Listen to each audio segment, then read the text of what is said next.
What's up, everybody? Welcome back to the studio and to the channel.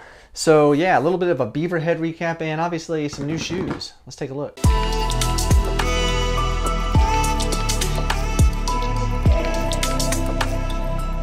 Firstly, yeah, Beaverhead 100k was last week, 8 days from today. This is Sunday, so it was the July 9th.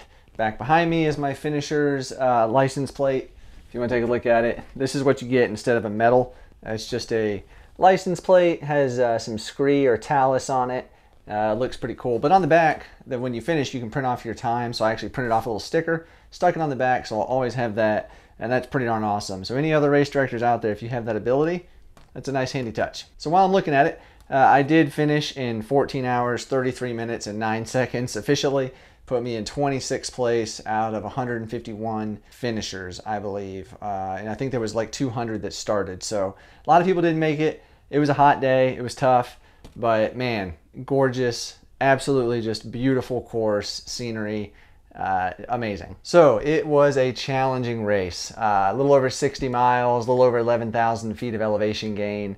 But it had over 13,000 feet of descent.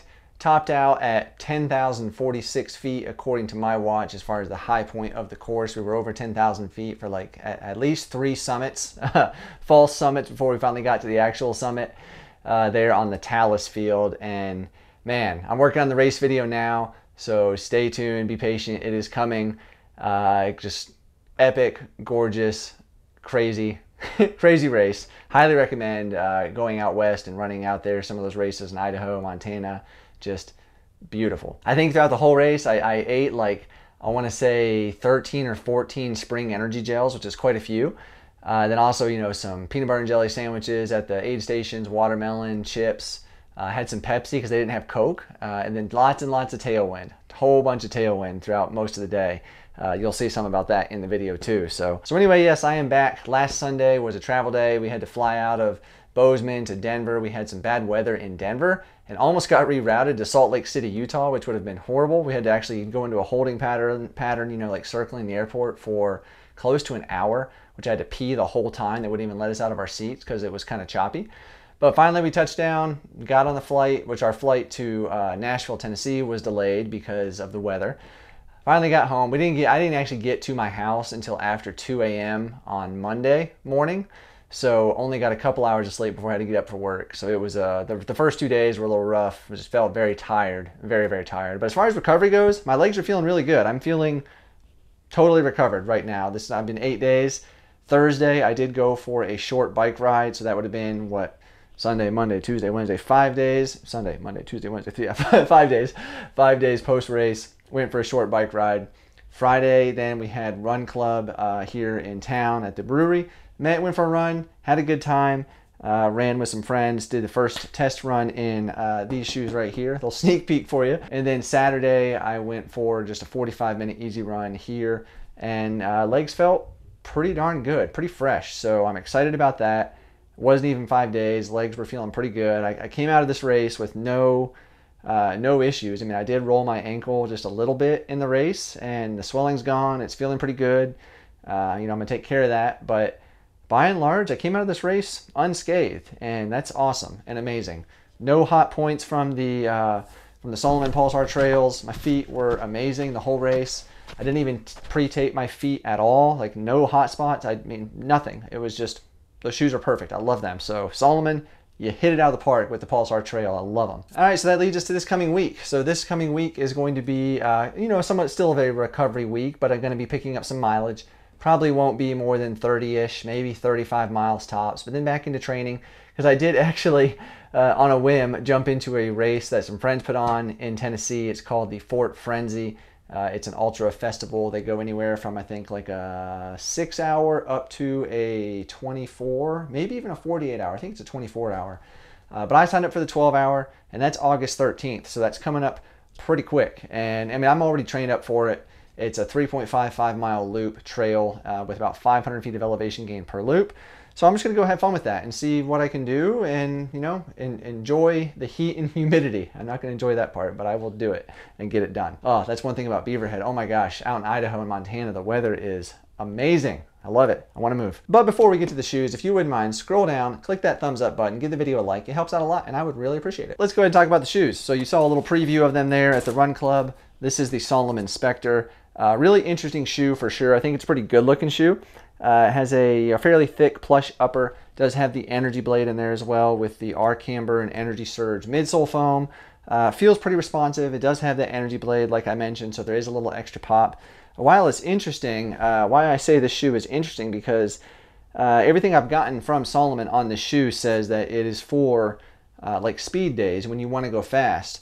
But it doesn't really feel like a fast shoe so far. It feels like a shoe that you could use for some pickup efforts if you wanted to, but where the maybe the little issue is this is a heavier shoe. This is a men's size 11, weighed 11.2 ounces.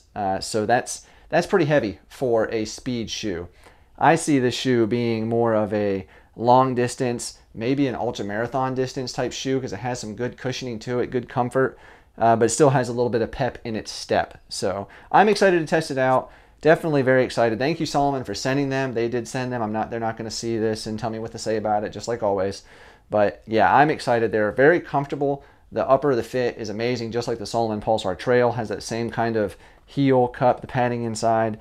So far, fantastic shoes. So the next pair of shoes is from Saucony. These are Saucony Trail. These are the Saucony Endorphin Edge. Really excited to give these a shot. I do want to be careful because I have seen some reviewers say that people with ankle issues might not like these. So I'm going to use them on some gentle trails first to see how they feel. So the exciting thing about the Endorphin Edge is, man, it is a lightweight shoe for the trail, especially being so maximally cushioned. I threw it on the scale.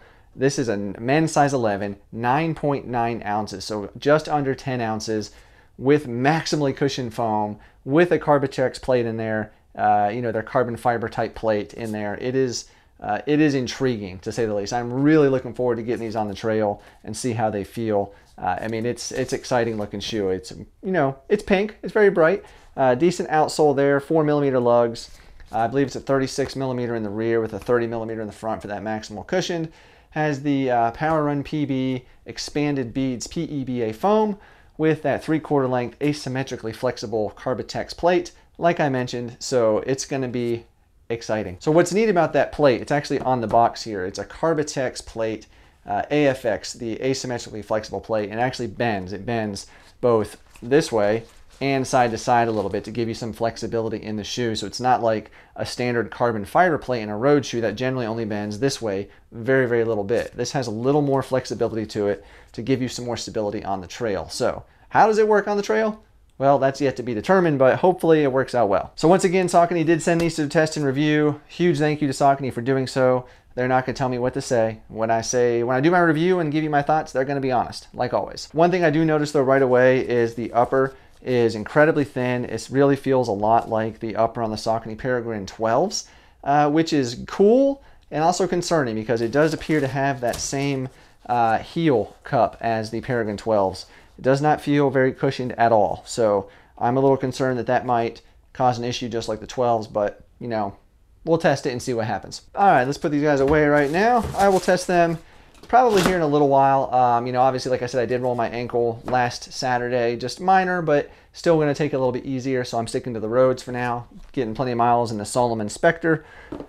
Yes, so going to keep doing that. I'll switch to these in a little bit. Also coming up, stay tuned. Hopefully, if things work out, there'll be a cool little YouTube collab. We'll just say that. End of story. Should be pretty fun though. So stay tuned. Hopefully it works out.